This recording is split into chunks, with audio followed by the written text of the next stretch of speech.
I feel it's strong to let yourself crash because you come back so much better. And it's self-love and it's self-forgiveness. And there's nothing more powerful. Introducing The Vixen Voice, a podcast for ambitious women entrepreneurs ready to move into their feminine essence, live their truth, and unlock their full potential. I'm your host, April Roberts, and each week I'll be interviewing inspiring women who decided to take a leap of faith to pursue their dream. Women who believe that they were born for something bigger.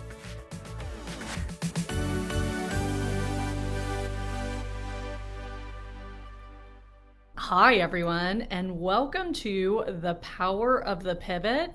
I have my notes down today, and these are pretty powerful things. A lot of people wanted to know, yes, how to pivot, and actually, one was already shared today in the Facebook group. If you pay attention to the conversations, I shared about how I crashed last week, and I was going to come on and share with you how I pivoted or came back because, the power of the pivot is in rebounding quickly. So that's why you want to, go ahead and let it happen so that you can rebound quickly, right? So I thought I'd come on and share, but also knowing sometimes you need to take a little bit longer. That's okay. So I have 3 concepts or tips that I'm going to share today. And the first one, as I said, already came up in conversation in the group, and it's to honor the crash. And this is talking about your physical, your mental, and your emotional self, right? We can crash emotionally, we can crash physically, we can crash mentally.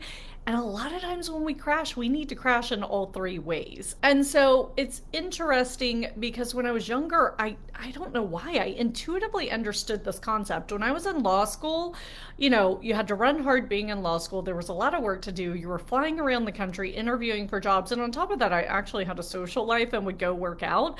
So my life was very full and there was lots of opportunities and it was a blessing. But I knew at least once a month I needed to crash, meaning it was a Saturday or a Sunday or a Friday afternoon where I just didn't get out of my PJs. I could watch mindless TV, I could sleep, whatever. The important thing was not getting out of my PJs. And in fact, when I had my financial firm, I often had goals to not get out of my PJs on Sunday. And that was every week so that I could fulfill myself for the week. Now, we all crash differently. Your crash might look different, but just giving yourself permission to do that. And here why honoring the crash is so important to think about and be cognizant of and be conscious of. Because we as women, we have a lot of balls in the air, right? And we feel like we need to keep them all up there and we're responsible for all these people and they're all these things. And we feel guilty to allow ourselves to crash. How can we crash when we have all these things going on, right? We feel like it's somehow weak. I feel it's strong to let yourself crash because you come back so much better. And it's self-love and it's self-forgiveness. And there's nothing more powerful. So number 1, honor the crash, right? And honor what that looks like for you. My second tip is more spiritual or intuitive. Go deep to get direction. So when you crash, you don't worry about what's next. You don't worry about fixing it. You don't worry about the bounce. You just crash, all right? Just crash, be. It's kind of just letting yourself be, whatever that is in that moment. And then when you're done with the crash, or maybe later in the crash, go deep and find out what direction you need to go in. For me, this is prayer and meditation. For some of you, it may be taking a walk. Others, it might just be tapping into your body and asking what you need. And it might change based on the situation, right? I was coaching a client today who's been sick for 3 weeks, and I could tell it was really bothering her. And the doctors keep, recommending more medicine that she's not excited about. And I said, have you asked your body what it wants? Get soft, go deep, ask your body what you should do, because she didn't know if she should take this next round of antibiotics that the doctors were recommending her. And I said, just tap in, ask your body what it wants, right? That is very deep. So again, I'm sharing my experience last week. I came home. I'll give you just some examples to bring this home, and I'll give you examples from clients and examples from me, and I'd love to hear your examples in the comments. But last Wednesday, what happened was I was running. I was so excited. I had this keynote. Like, I love to be live in a room with people. I mean, this is amazing. I love it when you'll comment because I really like the interaction with the people that I'm potentially impacting. That's just fills my cup. So if you're ever here live with me, do not hesitate to interact. But being in the room, being able to read their face, see their reactions, etc., I love it, and it's what God showed me a few years ago I was meant to be doing more of. So I feel like I'm fulfilling my purpose in that moment. So anyway, it was just great and amazing and awesome. And then I got home and I had a strategy session with the client, and then I went Facebook Live. I don't know if you remember last week, but I went live late because of the keynote. And then after that, it was like I could not function. Like, the adrenaline just crashed, and it crashed hard. And I actually had another speaking gig the next day. It was virtual, and I had things to do the next day, and there were plenty of things to do, and I wanted to work out, and there were all my list of things that I should have been doing. And I just realized I did not have the potential to do any of it. I took a picture of me at that moment. That's what I shared in that post. And then I took off my dress, I took off my jewelry, I went into my PJs. For some reason, my PJs give me that permission to crash. And I got on the sofa and I think I watched Bravo or SVU or something. I'm sure I was asleep very quickly because sleeping really helps me to shift my energy. I'm a projector, so unapologetically resting is huge for me. And we'll talk about that in tip number 3. So that's what I did. And then later when I woke up and the energy had shifted, I just, and actually, no, the next day I did, geared up to do what I needed to do, had a beautiful, like, small group coaching session for my speaking engagement the next day. It was really amazing and beautiful, but I really only did the things I had to do the next day because I knew the next 2 days I was going to be at half mast. So I really pivoted to say, okay, what's priority? And then when I felt like I was coming out of the crash and I had a moment where there wasn't something I was obligated to do, like the speaking gig or a non-negotiable or something important to me, I really tapped in to say what's going on. And I did it through the weekend. I knew it was going to take till Monday. I'm just very intuitive about myself till I was fully 100%.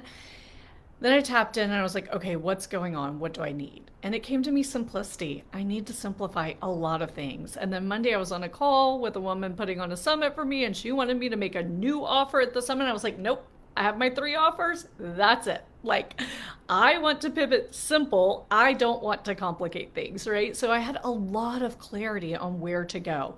So number 2 is go deep. Do what you need to do to get the answer of, like, hey, how do I make sure I don't end up here again? And number 3 is know thyself. And that is really a combo of tip number 1, honoring the crash, which is your physical, mental, and emotional self. And tip number 2, which is your spiritual, intuitive, deeper wisdom self, right? Know thyself. Know all of these elements of yourself. Know them through things like the Enneagram, the Kolbe, your human design. Know yourself, what rests and restores you. Know your personal core values, what fills your cup, right? Know what your goals are. Know what your priorities are. And when you know yourself, you know when you need to crash, you know how to come out of it, and you know how to pivot. So become a student of yourself. It was the Oracle of Delphi in ancient Greece that said on the temple, know thyself. Of course, it said it in Greek or whatever language they were speaking at that time. But it's such a powerful statement.